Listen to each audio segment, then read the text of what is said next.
Assalomu alaykum qadrli futbol muxlislari. Bo'riyev bilan futbol kanaliga yana bir marta xush kelibsiz. Bugun sizlar bilan kecha bo'lib o'tgan La Liga doirasidagi Barselona Atletico Madrid o'yinini tahlil qilib o'tamiz. Bu o'yin shunchaki dahshat edi. Bu o'yinda biz futbol bizga taqdim etishi mumkin bo'lgan barcha emotsiyalarni boshimizdan kechirdik.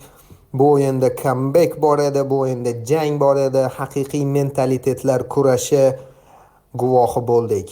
Asosiy tarkiblarga e'tibor qaratadigan bo'lsak, Barselona o'zining optimal tarkibini maydonga tashladi. Albatta, o'zgarishlar bor edi. Kubarsi asosiy tarkibga qaytdi va yagona kutilmagan o'zgarish bu tayanch yarim himoyasida bo'ldi va Marc Casado asosiy tarkibga qaytganini guvohi bo'ldik. Va bunga sabab esa Frenkie de Jongning o'yin oldidan biroz noqulaylik his qilganligi bo'ldi va u asosiy tarkib emas, hattoki qaydnomadan ham chiqarib yuborildi. Qolgan pozitsiyalar doimgidek Pedri hamda Dani Olmo yarim himoyada, hujum chizig'ida esa Rafinha, Lewandowski hamda Lamine Yamal o'z o'rinlarini egallashdi.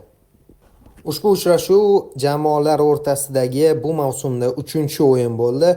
Barselona shu paytgacha ikkita o'yinda g'alabaga erisha olmagan edi. Birinchi o'yinda o'sha Sörlotning so'nggi daqiqada kiritgan goli evaziga Atletico Madrid Montjuikdan g'alaba bilan qaytgan edi va so'nggi uchrashuv bir necha hafta avval Kubok chorak finalida bo'lib o'tgandi va unda esa biz haqiqiy otishma guvohi bo'lgan edik hamda Atletico Madrid yana Montjuikdan bu safar durang bilan qaytishga muvaffaq bo'lgan edi. Va shu sababli Barselona haqiqatan ham revansh ilinjida maydonga tushishi kutilayotgan edi va biz buning guvohi ham bo'ldik. O'yin doimgidek Barselonaning bosimlari bilan boshlandi. Dastlabki daqiqalarda hisobni ochish uchun yaxshi imkoniyat bo'ldi va bulardan biri aynan Lamine Yamal ijrosida edi. Yaxshi kirib bordi, assist, pas Olmodan bo'ldi va zarbasiga esa biroz aniqligi yetishmadi.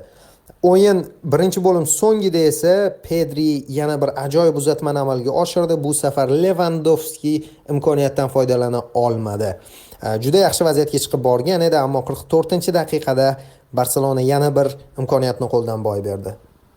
Va bir necha soniya o'tib qarshi hujumda Atletico Madrid foydalanib ketdi va birinchi bo'lim so'ngida hisobni ochishga muvaffaq bo'ldi.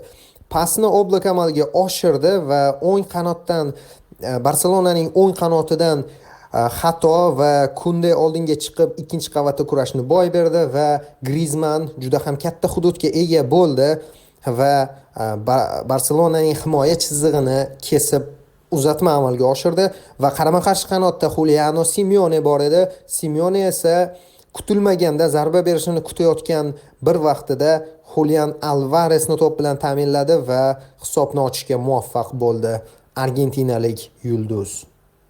Shu bilan time yakunlandi va Barselona birinchi bo'limni mag'lubiyat bilan yakunladi yana bir marta.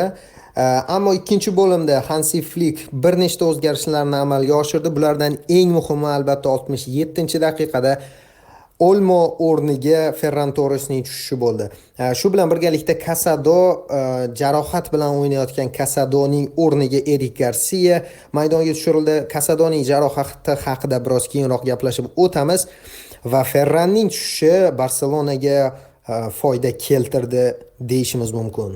Biroq o'zgarishlar darhol ish bermadi, chunki Atletico Madrid 70-daqiqada gol urishga muvaffaq bo'ldi. Yana bir marta bu safargi golga asosiy sabab yana bir marta Barselona himoyasi deyishimiz mumkin. Inigo Martinez ofsayd chizig'ini ushlashda xatoga yo'l qo'ydi va hujum chizig'ida bir o'zi yolg'iz qolgan Sörlot yana bir marta Barselona darvozasini ishg'ol qildi. Ammo goldan keyin biroz bahsli vaziyat yuzaga keldi. Bunda De Paul qo'l bilan o'ynaganligini ko'rsatdi Pedri. Bizga takroriy vaziyatlar ham shuni ko'rsatdi, ammo hakamning fikriga ko'ra vaziyat ancha oldin sodir bo'lganligi sababli gol inobatga olindi. Ayni mana shu daqiqadan so'ng Barselona o'zini tiklab oldi.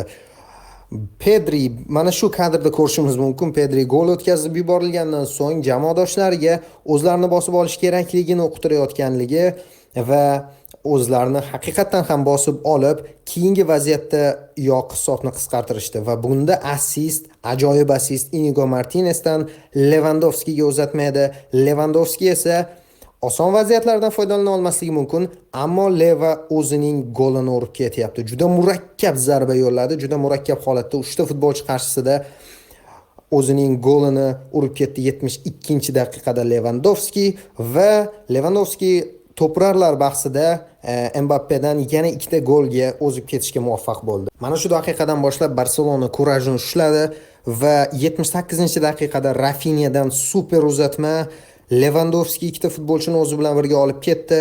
Ferran Torres ajoyib ochildi va bosh bilan hisobni tenglashtirdi. Flickning nishonlashini ko'rishingiz mumkin, shunchaki ajoyib harakatlar.